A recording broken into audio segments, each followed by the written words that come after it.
big to small shall today be revealed. Bismillahir Rahmanir Rahim.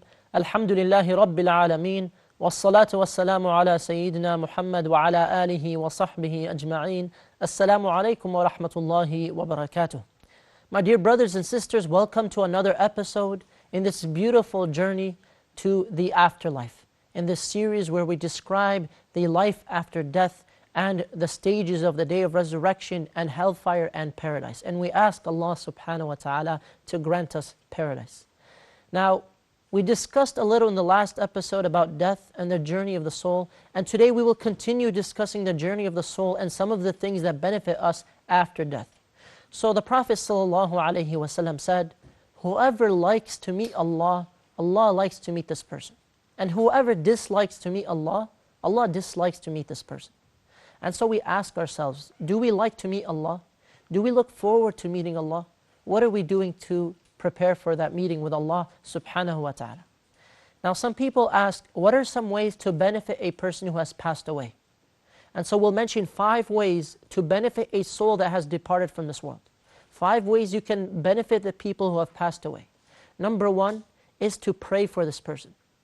So the Prophet ﷺ said, if a group of Muslims numbering 100 pray over a dead person, all of them interceding for this person, their shafa'ah, their intercession for this person will be accepted. And this is reported by Imam Muslim. Now, when you go to pray janazah prayer, the funeral prayer, and there's 100 people, only 100 people, making dua for this person, asking Allah to forgive him or her, Allah subhanahu wa ta'ala will accept that shafa'ah, that intercession, and will forgive this person. However, there's even another hadith that mentions if there's only 40 people who don't associate partners with Allah, and they pray, their shafa'ah will be accepted for this person. So this is one of the ways to benefit the people who have passed away. You as a believer benefit in 2 ways.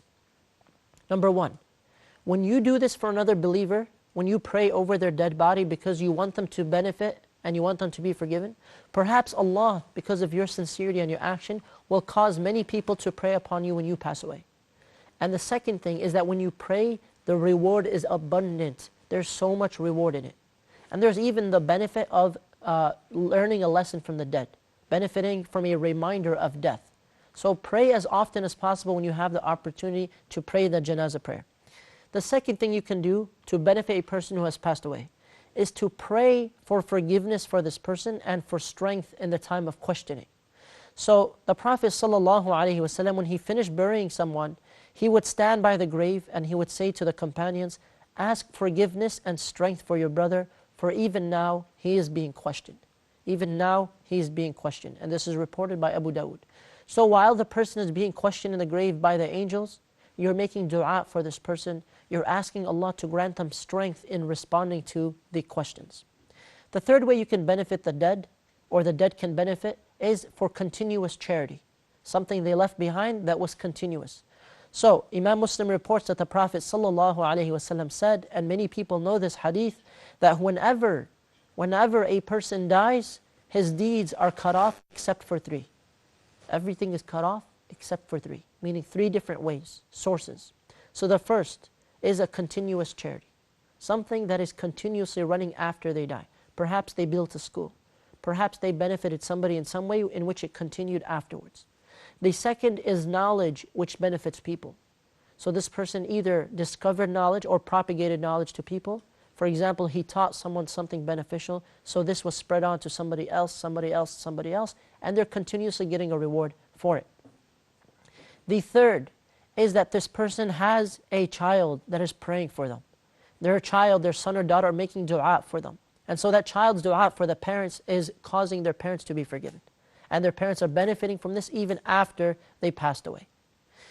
A fourth way to benefit the people who have departed from this world is charity that is given on behalf of them. So you give charity on behalf of this individual.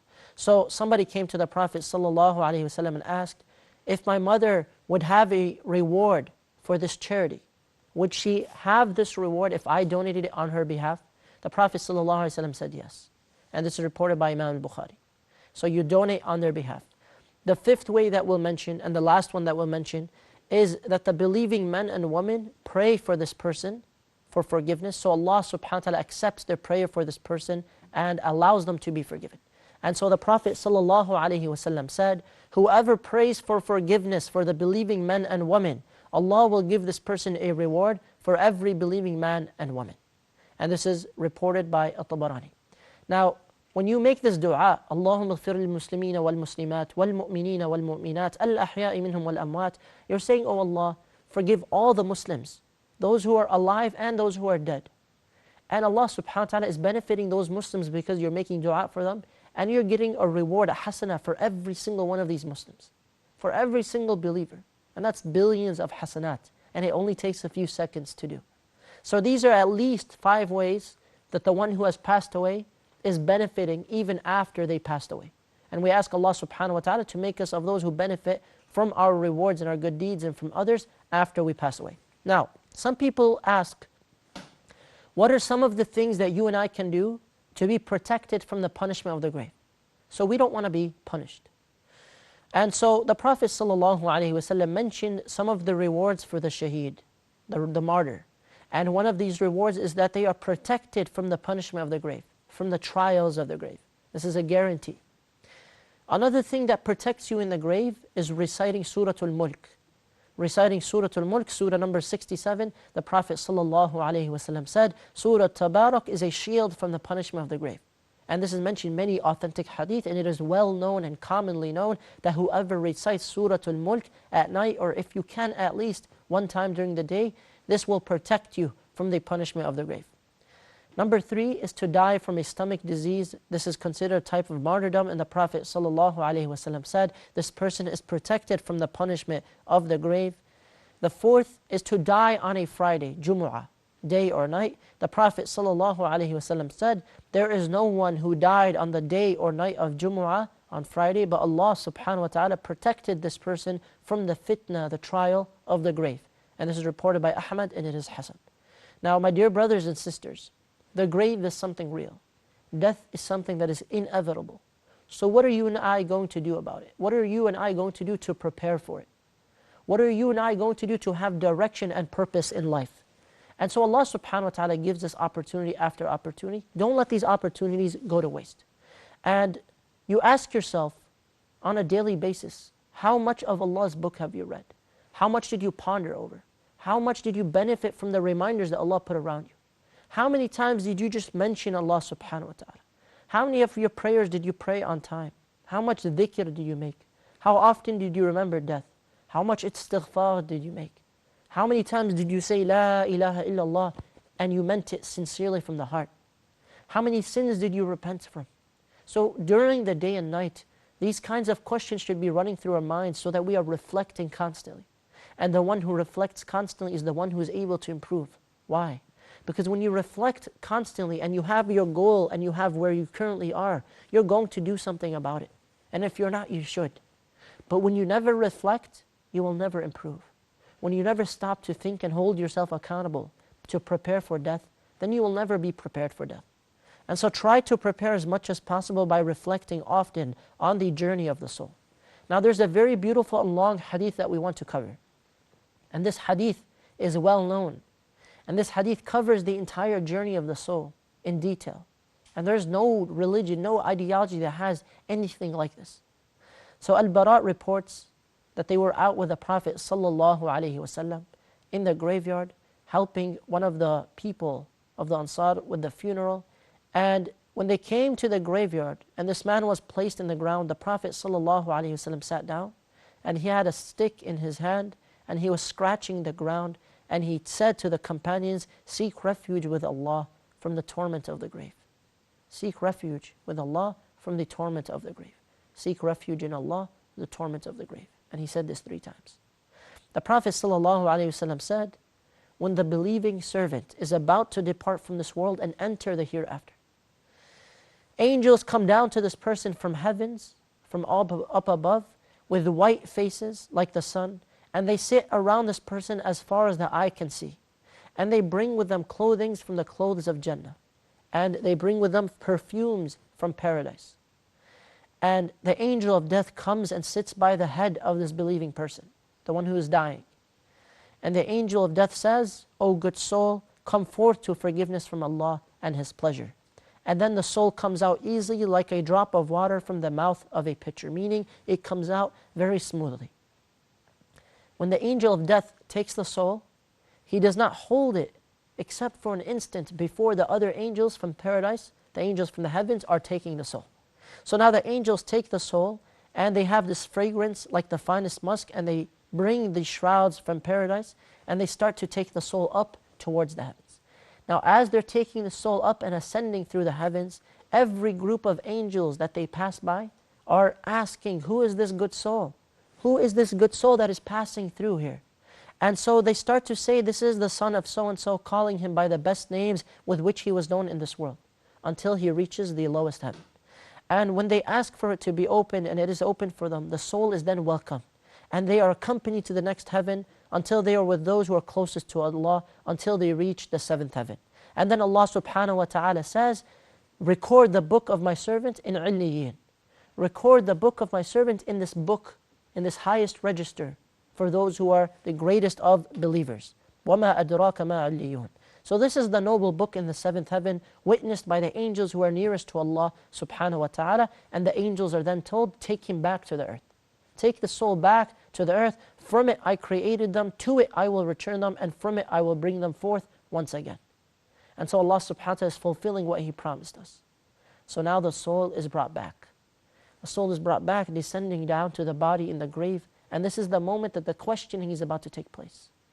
So the soul is brought back, and the angels, two of them, they come to the soul in the grave, and they cause this person to sit up in the grave, known only to Allah subhanahu wa ta'ala, and they ask the famous questions that every Muslim knows about or should know about. The angels ask, who is your Lord? Who is your Lord? And the person says, Allah. And then they ask, what is your religion? And the person says, Islam. And then the angels ask, who is the man that was sent amongst you? And they say, he is the messenger of Allah sallallahu alayhi wasallam. And so in one narration they ask, what did you do? And this person says, I read the book of Allah and I acted upon it, I believed in it. And so the angels, they shake this person and they ask him once again, who is your Lord? What is your deen? And who is your Prophet? And the Prophet sallallahu alayhi wasallam said, this is the last fitna, the last trial that a believer is subjugated to. And in this regards, Allah subhanahu wa ta'ala says, يُثَبِّتُ اللَّهُ الَّذِينَ آمَنُوا بِالْقَوْلِ الثَّابِتِ فِي الْحَيَاةِ الدُّنْيَا وَفِي الْآخِرَةِ. And so Allah subhanahu wa ta'ala gives them firmness in the hayat al-dunya, in this life, and in the hereafter. But the hadith does not stop there. Rather, the hadith has much more details, and it mentions what happens to this believer in the grave, as well as what happens to those who are evil. But we're going to take a short break, inshaAllah ta'ala. When we come back, we will discuss the rest of this hadith, inshaAllah. So stick around and we'll be right back. Assalamu alaikum wa rahmatullah. Scale of justice will be broke before man.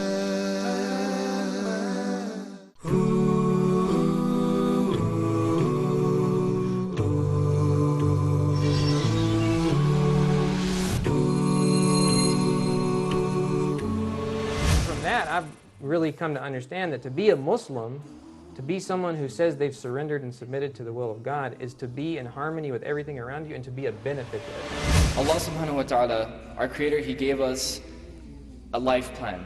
He told us what to do. He gave us, goals and what He expects from us. It has roots in Islam because the first man who was created, Adam, he was neither a Jew or a Christian, but he submitted himself to God. Abraham, he didn't submit to anyone in creation. He didn't even hear in any of these religions.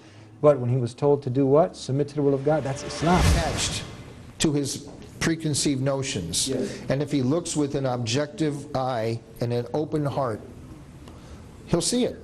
Unless Allah for some reason has something over his eyes because of something that we don't know is in his heart. You had from 1980 to 2005, you had the FBI data report showing that now from all these years that only 6% had any links to Islam.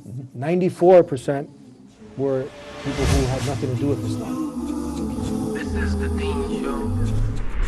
This is the Deen Show. Scale of justice will be broke before man.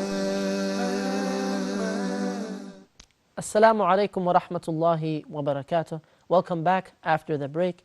Before we took a break, we started mentioning the long and beautiful hadith about the journey of the soul. So the believing soul is taken out very gently by the angel of death, and they ascend to the highest of the heavens, the seventh heaven, and Allah subhanahu wa ta'ala commands the angels to record that name, fi illiyin, the book of register, the book of those who are believers, those who are greatest. And then the angels bring the soul back to the earth, and two angels come to this believing soul in the grave, and they ask the three questions. They ask, who is your Lord? What is your deen? Who was the one that was sent to you? And in one narration it was even asked, and what did you do? And this person says, I read the book of Allah and I believed in it. I read the Quran and I believed in it. And they will be shaken again and ask the same question again. The three questions: who is your Lord? What is your deen? And who is the one that was sent to you? When the believer finally responds the second time, the angels no longer subjugate this person to any more trials. So the Prophet ﷺ said, that is the last fitna that the believer goes through. The last kind of hardship that they go through. So they answer the questions and they're set. And the Prophet ﷺ says, a voice calls out from the heaven, my servant has spoken the truth, so prepare for him a bed from paradise, and clothings from paradise, and open for that person a gate to Jannah, a gate to paradise. And then there comes to this person some of the fragrance of Jannah, and they're able to smell it. And the grave is made wide as far as he can see. And then this person sees a man with a handsome face, and handsome clothing, and a good fragrance, and this man says, receive the glad tidings that will bring you joy on this day. So this man is happy in the grave, this believer. He says, who are you? Your face is a face which brings glad tidings. He says, I am your righteous deeds. I am your good deeds. He says, oh Allah, hasten the hour, hasten the day of judgment, so that I may return to my family and my wealth. This is the state of the good believer. So we ask Allah subhanahu wa ta'ala to allow you and I to be of those who die in a good state, and those who are treated in a good state in the grave. Now the hadith continues after this. The Prophet ﷺ tells us about the journey of the evil soul. So he says, when the disbelieving servant is about to depart from this world, when the person who is evil is about to leave this world and enter the hereafter, the angels come down to this person from the heaven with dark faces, bringing clothings, and they sit around him as far as the eye can see. And the angel of death comes to this person and sits by his head, and the angel of death says, O evil soul, come forth to the wrath of Allah and His anger. And then the soul disperses inside his body and comes out, cutting the veins and the nerves, like a skewer passing through wet wool, pulling against it. And the soul, what is it trying to do? It's trying to resist. It's trying to stay here. It's trying to prevent itself from going on to that which is evil, that which is prepared for it. But the angel of death forces it out, and Allah mentions this description to us, and the Prophet ﷺ mentions this description to us. وَالنَّازِعَاتِ, those are the angels that yank or seize the soul by force. And it is painful, because that is the beginning now of their journey to the next life. That is the beginning, and that is the first sign of that which is coming afterwards, the punishment that is coming afterwards. And we ask Allah subhanahu wa ta'ala to protect us from the punishment. Now the Prophet ﷺ says that the angel brings this person out, seizes their soul, and the angels that came down with dark, angry faces, they take the soul, and they do not ascend and pass by any group of angels, but they ask, who is this evil soul? Who is this evil soul? And the angels respond, this is so-and-so, the son of so-and-so, calling this person by the worst of names. Calling this person by the worst of names known to them in this world until they reach the lowest heaven. When they reach and they ask for it to be opened, it is not opened for them. And the Prophet ﷺ mentioned, إِنَّ الَّذِينَ كَفَرُوا بِآيَاتِنَا وَاسْتَكْبَرُوا عَنْهَا لَا تُفَتَّحُ لَهُمْ أَبْوَابُ السَّمَاءِ وَلَا يَدْخُلُونَ الْجَنَّةَ حَتَّى يَلِجَ الْجَمَلُ فِي سَمِّ الْخِيَاطِ. The Prophet ﷺ said, the gate of heaven will not be open to them, these people who disbelieved, and they will not enter paradise until the camel goes through the eye of the needle. This means they will never be allowed to enter through the heavens. The heavens will always be shut for them, because the camel will never enter through the eye of the needle. Now the Prophet ﷺ continues and he says, Allah subhanahu wa ta'ala commands the angels at this point, record that name of that servant in the book of Sijjin. And this is the book of the evil servants. The book of the evil servants. So the book is recorded for them, and they are bringing the soul back to the earth, and the angels are coming now to sit this person up in the grave. So what happens now? The angels come to this person, and they ask the same basic 3 questions. Who is your Lord? The person says, I don't know. They ask, what is your deen? This person says, I don't know. They say, who is the man that was sent to you? He says, I don't know. A voice calls out from the heaven and says, prepare for this person a bed from the hellfire, and clothing from the hellfire, and open for this person a gate to the hellfire. A gate to the hellfire.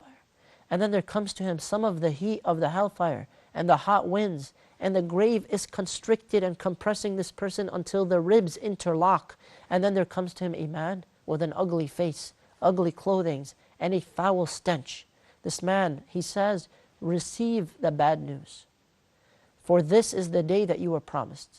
The man asks, who are you? And this person says, he says, who are you? Your face is a face of evil. And this person says, I'm your evil deeds. I'm your sins. He says, oh Allah, do not let the hour come. Do not let the hour come. And this is the hadith that was reported by Imam Ahmad and others, and it is sahih. Now this hadith covers the journey of the soul, the good soul and the soul that was evil. So the good soul is treated kindly. The gates of Jannah are open for them. They're able to enjoy their grave.